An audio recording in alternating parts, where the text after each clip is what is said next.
Okay, here's a thought. What if the one virtue that's praised in pretty much every boardroom and leadership seminar is actually sabotaging your success? Today, we're putting a concept we all just take for granted completely under the microscope: transparency. Let's dig into its hidden dark side. You hear it all the time, right? Radical transparency. It's pitched as the absolute gold standard, the cure-all for building a healthy, amazing culture.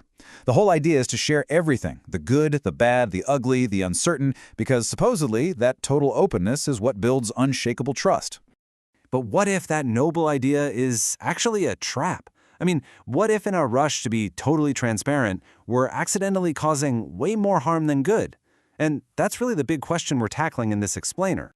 So let's be real. Why did we all buy into this idea so hard? Well, the promise is incredibly appealing. I mean, a world with no hidden agendas, where everyone has the same information, it sounds like the perfect recipe for fairness, inclusion, and real psychological safety. On paper, you can't argue with it. It looks perfect. We've all heard some version of this, right? It's become a cornerstone of modern leadership. And the logic, it feels so solid. If you hide nothing, you have nothing to hide, and therefore, you must be trustworthy. It's the ideal we've all been told to chase. But this is exactly where that ideal starts to fall apart. See, the relentless pursuit of total transparency can backfire in some pretty spectacular ways, creating a whole cascade of negative consequences. Welcome to what we're calling the transparency trap. So, what exactly is the transparency trap? Well, it's what happens when well-meaning leaders start to prioritize the act of sharing over the actual impact of what they're sharing.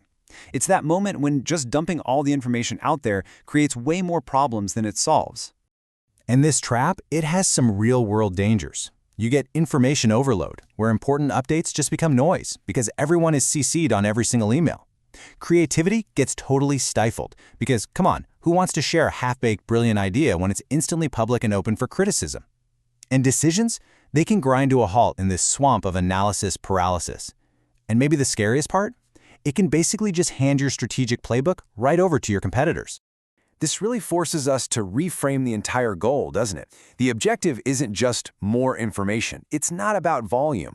The real goal is effective communication. The kind that actually moves people to understand and to take action. So this brings us to a much more nuanced and I think powerful alternative. A new framework called strategic honesty. Strategic honesty is all about being purposeful. It is not about hiding the truth, it's about delivering the truth in a way that's actually productive. Think of it this way. You can flood a room with a fire hose, or you can give a thirsty person a cool glass of water. Both involve water, right? But only one of them is genuinely helpful. And this slide, this is the core shift in mindset. Radical transparency is obsessed with the input. Just share everything. But strategic honesty, it focuses on the outcome, creating clarity and purpose. We're moving from valuing openness for its own sake to valuing the actual real-world impact of your communication. It's a subtle difference, but it is profound. Now, let's be super clear here. This is not a license to be dishonest. It's really the opposite. It's about taking communication so seriously that you make sure your message is not only true, but that it's also useful and constructive for the people who are hearing it. Okay, so this all sounds great in theory, but how does it actually work in practice? Let's get into the actionable stuff.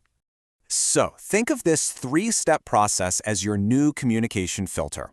Before you hit send, before you start that meeting, just ask yourself, 1, what is my goal here?